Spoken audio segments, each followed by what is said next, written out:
Tasia was with a black man that she trusted. This black man took her out in public. They were at a restaurant. At first, everything seemed to be okay. The situation seemed to be casual, or it could have been a date, but very lighthearted, but nothing too serious. This may have been their first time or the beginning of trying to create something, but she already knew this man. At one point in the restaurant, Tasia felt uneasy. This is just the intuition and the spirit talking. This is when the man insisted that she finish her food. When I see her food, there is something being heavily spread on the food. They leave the restaurant. They get in the car. This is when things take a turn. Tasia felt something and she knew something was wrong. And she looked at this man. She said, "I'm sorry. I'm so sorry." He said, "Why would you do this? Why would you do this?" This is when things start to set in. This man poisoned Tasia. He either knew something that she was allergic to and it was in that food or on that food, or he gave her a substance that was toxic. The reaction or the symptoms of her death was like anaphylactic shock. This is when I told you I seen how she died. When she looked at this man and she said, "I'm so sorry," her eyes were turning red. She was literally, her throat was closing up. She also tried to escape. She tried to get out of the car, but he stopped her. She dies in the car. And it was so sad. She was really a sweet person. You could tell that she was a very sweet person.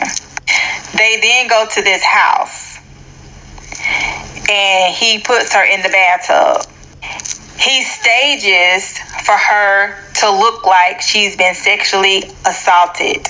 I was able to feel what he actually did to her down there, but this is after she has died.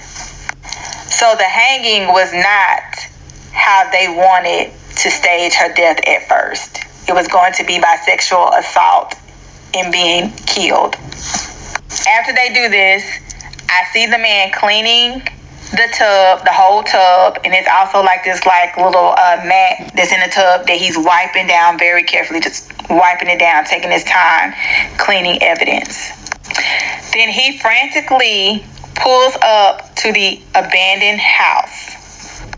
This is where I see an older white man and an older white woman. They own this house. They tell the man that this is not a good space. It's not going to work. The reason being is because there's a homeless person who frequents that space and they're actually there at the time.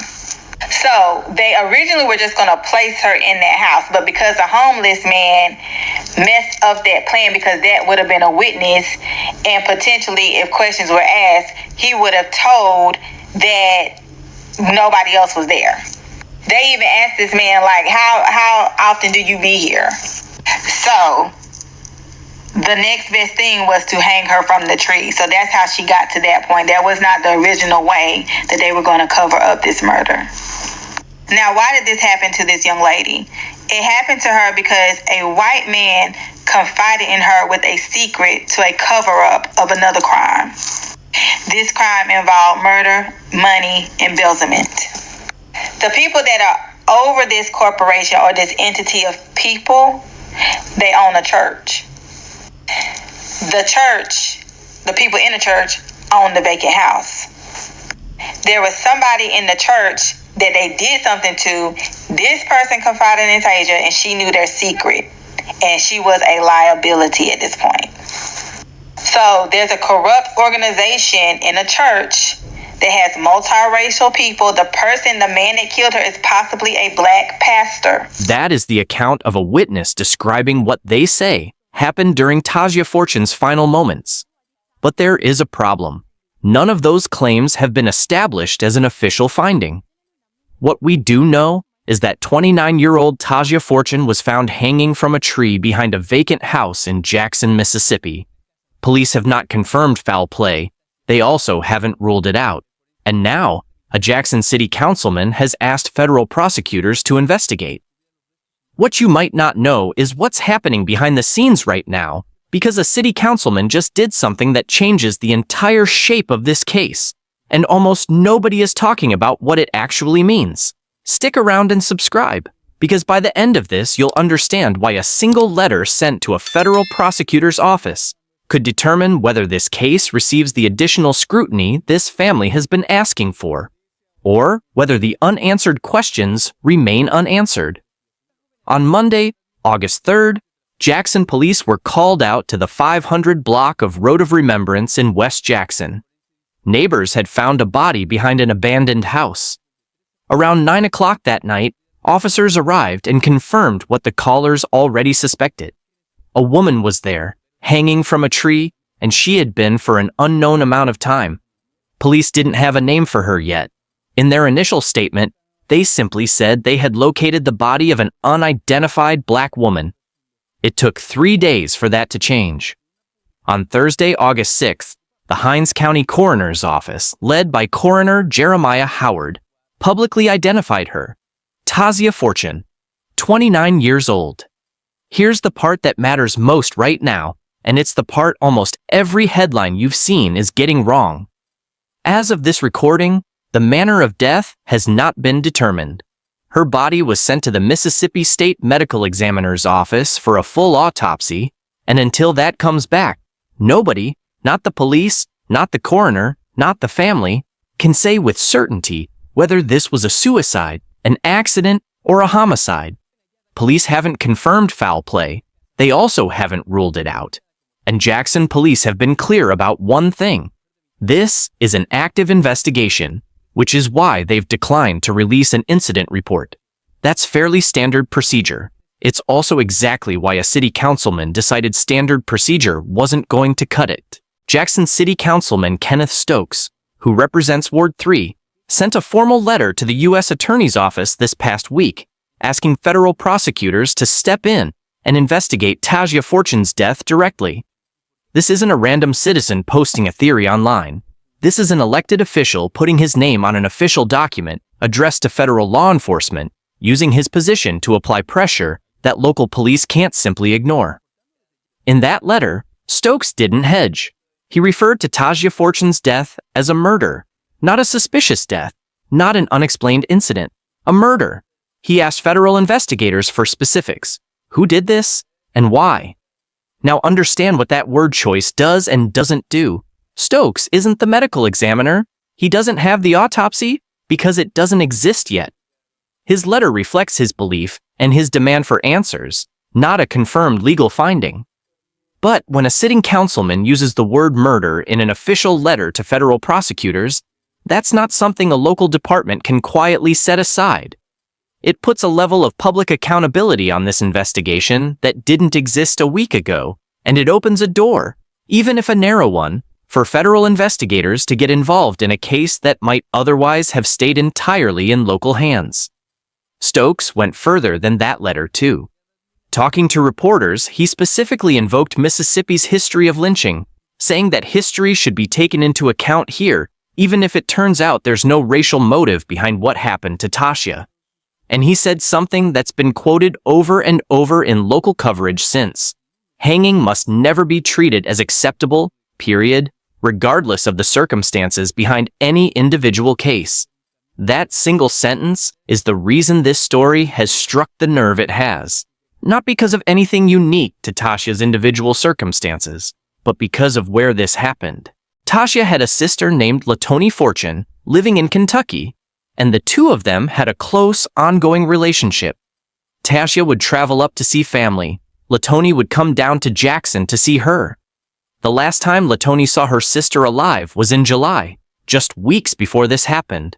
That detail matters because it cuts against something a lot of the coverage skips past. This wasn't a woman who disappeared off the map. She had people who knew her rhythms, who expected to hear from her. Tasia's aunt, Etta Avolio, set up a fundraiser to cover burial costs, describing her niece as strong-minded, big-hearted, vibrant. The goal is modest, $3,000, just enough to cover final arrangements.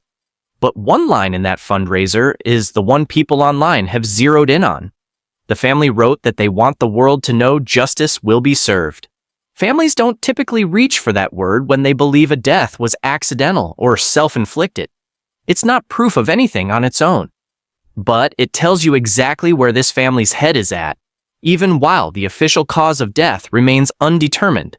And it's worth remembering that all of this, the letter, the online debate, the theories, is unfolding while a family is still trying to figure out how to bury someone they love. If you only follow this casually, you might think Tasia Fortune's case is an isolated tragedy. It isn't. Less than a year before Tasia was found, in September of last year, an 18-year-old black student named Trey Reed was found hanging from a tree on the campus of Delta State University. Local authorities ruled his death a suicide. His family didn't accept that quietly. They brought in civil rights attorney Ben Crump, who helped them secure an independent autopsy and publicly disputed the official ruling. Here's where you need to pay close attention, because this is exactly where misinformation took over that story, and it's already starting to happen again with Tasia's. On that same day, Trey Reed was found in a completely separate location. Vicksburg police discovered another body hanging from a tree. This one was a homeless man named Corey Zucatis. He was white. Online, people connected the two cases almost instantly, assuming they had to be related. Some posts went further, falsely claiming Zucatis was actually black, twisting the story to make the pattern feel even more damning than it was. Authorities eventually ruled Zucatis' death a suicide too, entirely unconnected to Trey Reed's case. Two deaths, same day, same state, turned out to be a devastating coincidence rather than a conspiracy. And the misinformation that spread in the meantime did real damage to how seriously some people took the legitimate questions in Reed's case. That's exactly the dynamic worth watching here. There are real, documented historical reasons to take a black woman found hanging from a tree in Mississippi seriously. There's also a real risk of that legitimate concern getting drowned out by invented connections and claims that outrun what's actually been confirmed. Both of those things can be true at once, and if you're trying to actually understand this case instead of just reacting to it, you have to hold both. Mississippi has more documented lynchings than any other state in the country. The Tuskegee Institute tracked lynchings across the United States between 1882 and 1968 and recorded 581 in Mississippi alone, the highest total of any state in the nation, with 539 of those victims being black. The Equal Justice Initiative, working from a separate set of records covering racial terror lynchings between 1877 and 1950, found similarly staggering numbers concentrated in Mississippi. Within the state itself, Hinds County, where Jackson sits, where Tasia Fortune was found, recorded more lynchings than any other county in Mississippi. That's not history dredged up for effect. Civil rights attorney Jill Collin Jefferson, who founded her own organization and has spent years independently researching this exact pattern, found that at least 8 black people have been found lynched in Mississippi since the year 2000. 8 in this century. And here's what should genuinely disturb you, regardless of what gets determined about Tasia's case specifically. Nearly every one of those cases, once investigated, was ruled something other than homicide. Otis Byrd, 55, was found hanging from a tree in Port Gibson in 2015. The FBI and the Justice Department Civil Rights Division both stepped in. They found no evidence of foul play, and his death was ruled a suicide. Philip Carroll, 22, was found hanging from a tree in Jackson in 2018, also ruled a suicide. A third case, involving a man named DeAndre Montreal Hopkins, ended the same way, with police concluding it wasn't a homicide. Case after case, a black person is found hanging from a tree in Mississippi. Communities respond with alarm and demand federal scrutiny. And case after case, the official conclusion comes back as suicide, no charges filed. That doesn't mean every one of those rulings was wrong. Suicide is real, and it disproportionately devastates communities carrying compounded trauma and limited access to mental health care. But stack these cases against a state that recorded more lynchings than any other in American history, and you start to understand exactly why this community reacts the way it does. That history helps explain why the discovery of another black person hanging from a tree can trigger such an intense demand for outside scrutiny, even before the official cause and manner of death are known. That's the actual weight behind Stokes's letter. It was never just about one case behind a vacant house on Road of Remembrance. It's about a jurisdiction with a documented history of violence that keeps getting explained away. There's a broader movement across Mississippi trying to reckon with that history instead of letting it stay buried. Groups like the Equal Justice Initiative pushing cities and counties to install historical markers at documented lynching sites, treating them like any other significant tragedy instead of a subject nobody mentions. The most common reaction people have at those markers isn't anger, it's disbelief. People walking away saying they had no idea this happened in their own community, no idea it happened this many times, no idea it was still happening within their own lifetimes. That's the same disbelief moving through comment sections right now around Tasia Fortune's name.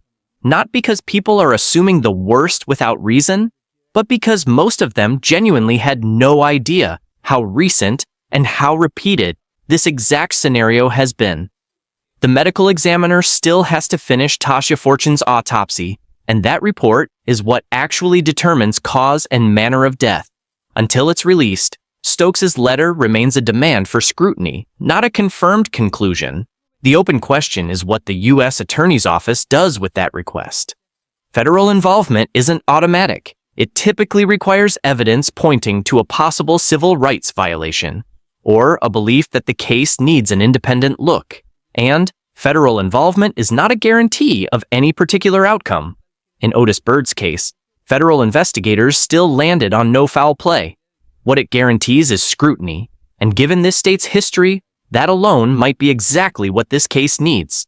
The GoFundMe Tasia's aunt set up is still active, still short of its goal, still covering the basic cost of laying her to rest while the rest of this plays out. None of this moves fast. Autopsy results in cases with this much attention can take weeks to fully process, longer if toxicology is involved, which it usually is. Federal review, if it happens at all, adds its own timeline on top of that. Cases like Otis Bird's and Philip Carroll's faded from national headlines long before either one reached a resolution that fully satisfied the public, mostly because news cycles move faster than investigations do. That's exactly why the attention on this case right now, while the letter is fresh, is the thing that actually keeps it from disappearing the same way. We're going to keep tracking this one, because the gap between what a councilman calls a murder in a letter and what a medical examiner eventually puts on paper is where the truth in cases like this usually ends up living. If you want to see where this goes, the autopsy results, whether the federal government actually acts on that letter, and what the investigation turns up, make sure you're subscribed to this channel so you catch the update the moment it drops. We'll be back.